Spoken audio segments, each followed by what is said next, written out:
Kwa namna ambavyo nimetazama mechi ya Dar es Salaam Africans dhidi ya Al Ahly, mechi ya mkondo wa kwanza katika hatua ya makundi ya ligi ya mabingwa barani Afrika msimu wa 25-26, Dar es Salaam Africans kwa namna ambavyo walikwenda na approach katika mechi ya awali ilikuwa beta tu, lakini kilichokuja kutoa hukumu ilikuwa ni daraja la ubora kati ya wachezaji wa Al Ahly dhidi ya Dar es Salaam Africans. Individual brands baina ya mchezaji mmoja mmoja ndio ilivyokwenda kutoa tafsiri. Kwa mfano ukishuhudia namna goli la kwanza lililokwenda kufungwa, mpira unaochezwa na Mohamed Han, beki nambari 2, kulikuwa na mazingira ya Zizu pamoja na Dieng walivyokwenda kuwahadaa viungo wa Dar es Salaam Africans, kuwatoa ili wasimpe buku Mohamed Han, na Mohamed Han akachungulia nafasi ya kupiga mpira ambao Mohamed Trezeguet, nyota wa zamani wa Aston Villa, aliweza kupatia Al Ahly goli la kwanza. Sasa nini kilichopelekea kufungwa? Ukiangalia vimo vya wachezaji wa Dar es Salaam Africans pia vinaweza vikawa viliwahukumu.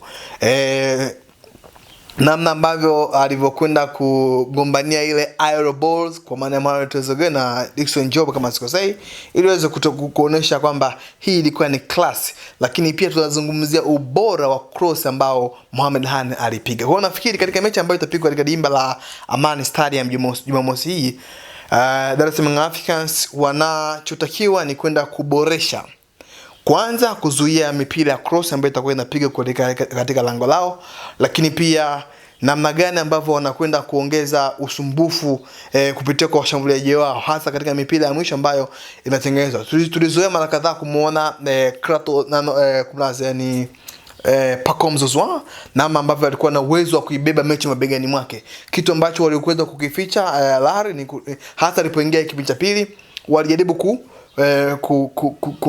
kumziba ama kuficha yale madhaifu yake ambayo amekuwa akionyesha mara kadhaa. Kwa hiyo nafikiri hii ni mechi ambayo Dar es Salaam Africans wanahitaji kupata alama ambazo zitakwenda kutengeneza mazingira mazuri ya wao kujihakikishia kwamba nafasi ya kwenda hatua ya 17 bora wanaweza kukipata. Kwa hiyo nafikiri mwalimu nataka kocha Pedro Goncalves anaweza kufanya maboresho hasa ya kwenda kuanza na wachezaji ambao wako na attacking minded. Tunamzungumzia ingizo jipya la Alan Okello, tunamzungumzia Pacome Zouzoua. Max Nzengeli amekuwa na top outstanding performance kila mchezo, ameendelea ku maintain game yake, ni super player ambaye unaweza ukawa na uhakika kuanza naye. Dep nafikiri ni vizuri kwa kocha kuanza kumpatia dakika kadhaa na kuliko kumeni moja kwa moja, kwa sababu unapozungumzia Dar es Salaam Africans ni timu ambayo iko na pressure kubwa, ni timu ambayo inawaza matokeo.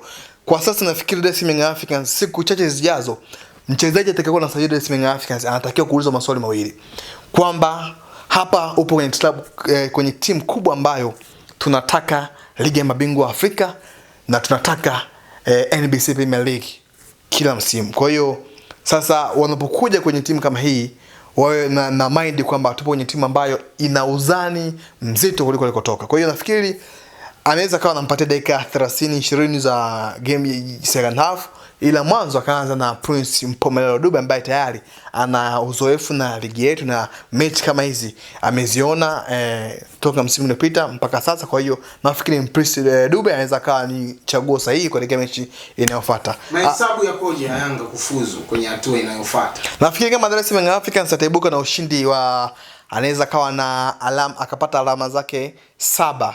Kwa maana akipata alama 7 atasubiri matokeo kati ya Sfaxien jana JS Kabylie dhidi ya FAR Rabat.